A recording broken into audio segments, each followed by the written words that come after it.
Welcome back to part 2 of our interview with Greg DuckU Hobson. We're going to recount a few more confrontations that he got into with Jonathan J. Cardshark Little. Let's go ahead and talk about hand number 536 now then. You're dealt pocket aces. Now, usually, and I've said this in one of my most recent interviews as well, usually the point with aces is to try to maximize your profits, but what's going down pre-flop with this hand? Well, it was...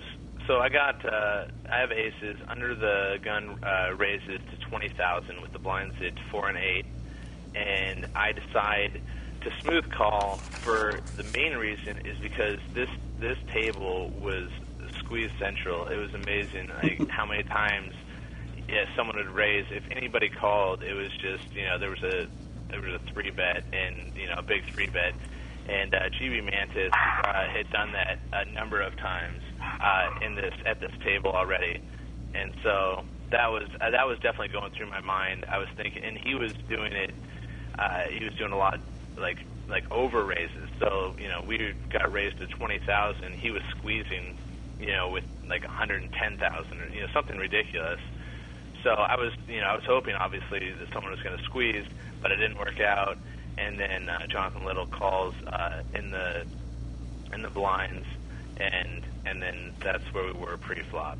I was kind of disappointed. I hated being 3-way with aces here. I really did not like that at all. I was not happy. Well, you aren't happy, but then again, you have a big pot, and you still probably have a relatively decent edge. Yeah, you definitely, obviously you have an edge, but at the same time, and I had position with how this hand worked out, which was nice. But I was definitely hoping for a squeeze, or at least to be playing heads up. I didn't want to have to deal with someone in the blinds coming in on the cheap and being able to see a flop with just any random 2 cards, just hoping to flop a monster and then put me in a really bad spot. So I would definitely I think a lot of times I'm gonna 3-bet that, but with this hand or with this table texture, I decided, or the table dynamics, that so much squeezing that I was just gonna hope that happened. And if not, I have a good shot of still winning the hand. Okay. So what happened on the flop then? So the flop comes 9-9-8, and so kind of a scary board for me, really. I mean, especially Jonathan Little was in the blinds who called, and he could easily have a 9 here, and I'm like, it's just so frustrating to see that kind of flop. But again, I still think it's most likely I have the best hand. So it goes check to me, and I decide to bet 24,000. Again, a very small bet, but it's a bet that if he has a 9, he's probably going to represent it right here because he doesn't want me to be, on a draw, with Jack 10 or 6-7 on a straight draw. So he wants to get full value. So I think I'm going to find out right now if he has a 9. So I'm going to try and get some value out of an 8, if that's the case, or a smaller pocket pair than the board or something. So I bet small. I bet 24,000, and he calls. Okay, and then so just by having him call rather than raise to represent the 9, now what are you putting him on? Well, now obviously he could be on one of those draws I was talking about, or he could have an 8. I still think it's unlikely that he has a 9 because I think he doesn't want me to be drawing. So I think it's unlikely he has a 9 at this point.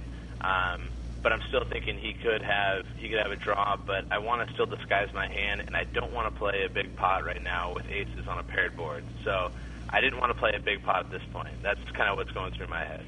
Well, and what about the possibilities of him having an overpair to the board? Do you not think that he would have played it that way? I think very unlikely that he's not going to, 3-bet that and squeeze and put some pressure on the initial raiser. I'm almost certain that with 10s or better, he's gonna 3-bet that and find out where he's at. And because you don't want to see a flop with jacks or 10s or something out of position in a 3-way pot. It's just not very much fun when any overcard comes and you're just sitting there playing a guessing game. So okay. So then what happens on the turn? So the turn brings a deuce of diamonds. So it brings a flush draw, but that's not really important at all. Right. It seems like a very non-threatening card, and he checks. So when he checks here, I'm almost certain still that I have the best hand. But I decide, in case, if he is on a draw, it's another strong move is to check raise a big draw on the turn. And see this in cash games and stuff all the time, or just to raise on the turn with a big draw that you had on the flop, but it just looks more powerful, and then you still have outs if someone calls you. Right. So I didn't want to be in that spot because I just didn't want to play a big pot at this point. And I thought if he bricks on the river too, no straight cards come, that it's likely that then I can feel very comfortable betting, and I could probably get value if he did actually have an 8 or a smaller pair than the board at that point. Okay.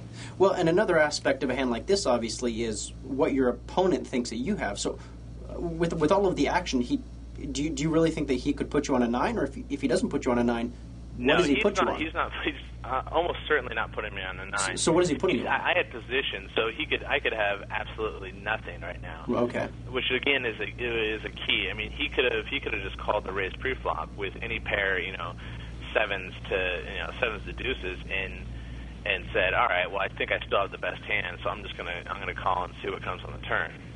Okay. So I think that he could easily think I have nothing because, again, I was in position, I bet in position, and so my hand range is wide open at this point from his perspective. Okay. Well, so then, what's the action like on the river? So it brings the 4 of diamonds. So I guess if he did have backdoor diamonds, he hits, but that would just be anyway a long shot. So he checks. He checks the river. So no straight was made, is possible, and so now I'm thinking, okay, what kind of value can I get out of this? If he doesn't have a draw, I'm sure he had an 8 or a smaller pair. So so I try and think of a number that I'm going to be able to get out of him, and every pot is a big pot at this point when the blinds are 4 and 8,000. Right. So anyway, I decide on 48,000, thinking, okay, it still looks like I could be trying to buy this pot. If he has an 8 or if he has, any other pair, he's almost certainly gonna call me here. So I felt like there was a pretty good chance I was gonna get called unless he was on one of these draws, and he did end up making the call. So, and he showed down 6-8, so he did have the 8 there. And that's such a weird hand for him to be calling with preflop too, isn't it? Or was it suited or no? It was not suited, but you know what? He was in the 3-way pot, so you're getting a little bit more value there. I don't think it's that crazy of a hand.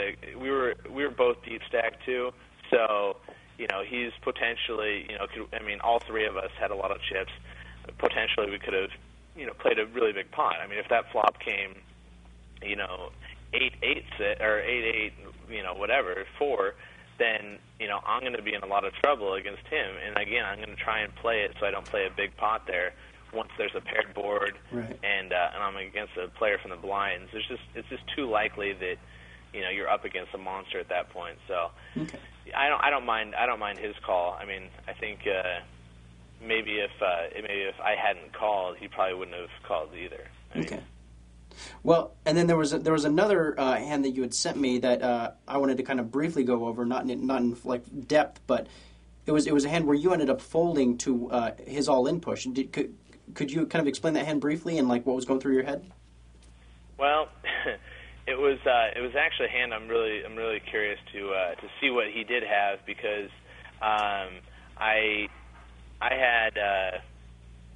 he was limping in. He was coming in a lot of pots. This was at the final table, and he was coming in a lot of pots. He limped from the cutoff, and I didn't really know what to make of that. I mean, it's so hard to put him on a hand. You'd think he doesn't have a monster hand, but anyway, the flop comes 9, and then the big blind checked. Flop comes 9-5 deuce, and I have queen 9. So the pot is 45,000, and I decide I want to just establish that, I have a piece of this. So I bet out 30,000. So I'm thinking, okay, let's, I just want to take this pot down. I'm pretty sure I have the best hand. Big blind folds, and then Jonathan Little calls from from position. So at this point, it's so hard because there's two hearts on flop too. And I'm like, okay, he could have a flush draw, but he would have definitely raised me if he had a flush draw. So I'm almost ruling that out. He's too strong, too aggressive a player to just call, a 2/3 pot bet right there in position with a flush draw. So I really don't think he has that. And I think he has a piece of the flop. I think he either has, a 9, a 5, or a deuce, or another different pocket pair at this point. Okay. Then the turn comes a jack of spades. So the flush draw was not completed, but now the jack is the highest card on the board, and I decide to check to him. In checking to him here, I don't think I'm giving a free card to make a flush draw because I've already taken him off of a flush or flush possibility. So I'm checking to him, just trying to not make a big pot here. I'm like, okay, I'll just check, and I'll probably end up calling him because I still feel like I have the best hand. Unless he hit that jack, I still feel like I have the best hand. And I don't see a hand that he could have hit the jack unless he was just floating the flop to try and steal from me on the turn. So the river bring in the bet, his bet was 83,000, which was a pretty significant bet, and I end up calling. The river is a 5 of spades, so the hearts never got there if he was on hearts, but I didn't think he did. And I actually had thought about on the turn about check raising all in. I went into my time bank, and I was so close to push check raising all in, and I would have still had a couple $100,000 even if I lost. But ultimately, I just thought that, you know what, I can play on the conservative side, and I can still, most likely he'll probably just check it down for value if he has a piece of this flop, just thinking maybe I was on a hard draw.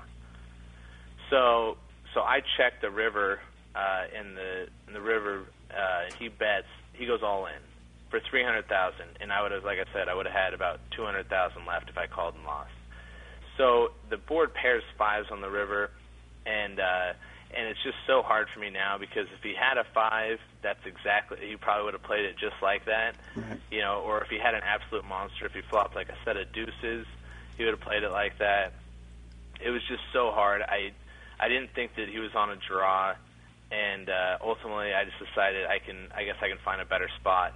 5 was just a really bad card because now if he just had 5-6 or something like that, now he has trips, and I'm in a lot of trouble. Right. So basically, anyway, that was a huge pot for me, and I don't know. I'm interested to see what he actually was holding there. Well, hopefully he emails you or something, just lets you know out of charity. Seriously, I know. I was struggling, and of course the time bank was an issue for me the entire final table. It was so frustrating not having any time bank, and anyway, so in that hand especially, it was very frustrating. Yeah, you ended up getting timed out. Hard decision. It was a good bet by him. I mean, especially if he blessed me, but yeah, he almost had me. That's pretty much all the hands that I wanted to talk about that you played, but there's one more hand because we've been talking about John Little this entire time. There's one more hand that I wanted to talk about that you saw at the final table, and it was Jonathan Little's elimination hand. He had been really aggressive this entire tournament, and then he ended up, I think, calling all in with like 4th pair or something like that. Can you recount the details? Yeah, I don't have the hand history in front of me, but that was a very interesting hand. Obviously, I was cheering for him to call, but that's just because it was going to bust out a really strong player and move everybody up in the money. Nothing personal, but and I think that it was a very, very loose call. I understand that he was thinking he could easily be getting bluffed right now because he was up against the only guy at the table that can knock him out of the tournament. Right. He started that hand with, I think it was maybe 1.5 times at least 3rd place. Jonathan Little did. And so the flop came, I think, 5-4 deuce, and Jonathan Little had ace-5. And the action, I like I said, I don't have it in front of me, but it was like I think, like, bet in a raise by the big stack, Doran Vandy. And then he calls, and then it was check on the turn, which brought, I think, a face card. And Doran Vandy bet strong again, and Jonathan Little called again. And then the river brought, it was a brick of some sort, didn't make a straight or anything. And Doran Vandy, or Jonathan Little checks, Doran Vandy moves all in for, I believe it was an over bet of the pot too. Right. And I mean, it was a significant bet, and I just can't. Well, obviously, it put his tournament life on the line. So anything that puts your tournament life on the line. I just can't imagine that Jonathan Little. I don't know what he was. I mean, I think there might have been a club flush draw on the flop. So I mean, he could have thought that he was, three barreling a flush draw, or a straight draw. I mean, but it was just, maybe he had a hand like, I don't know, 3-5 or 4. I don't know. I'm just trying to think of a hand that he could have had. I mean, I guess he could have had 6-7 for a straight draw. Anyway, I was just dumbfounded when he flips over ace-5 and Doran Vandy flips over. I knew, I guess I would have figured that he had at least two pair, and he did. He had 4-5. It flopped two pair, and I was really shocked. I couldn't believe. I thought for sure he was gonna. I thought Jonathan Little was tanking it and was going to call with two pair. That's kind of how I thought the hand was working. So that was pretty shocking to call with. It ended up being, I think, third pair, and it was pretty crazy. Especially with that many chips. Obviously, who's playing to win, just trying to make the best decisions he possibly can. So. That's just an example of how sometimes a hero call can go very, very wrong. Yeah, no, that's exactly what it was. It was a total hero call, and it's one of those that maybe in a cash game, okay, that's fine, but when it's your tournament life, it's so much different when you can't just go rebuy. You can't just click all right, I'll just bring another buy into the table. So I think I'm surprised because I know he's a very accomplished tournament player, so I don't know. It was surprising to see him make that kind of call when he had so many chips at that point in the tournament. But yeah, that was definitely surprising. All right. Well, congratulations again on your deep finish, and I really appreciate you doing this interview with us. Thank you very much. Hey, thanks for having me. And thank you guys for watching the Online Zone on Card Player TV.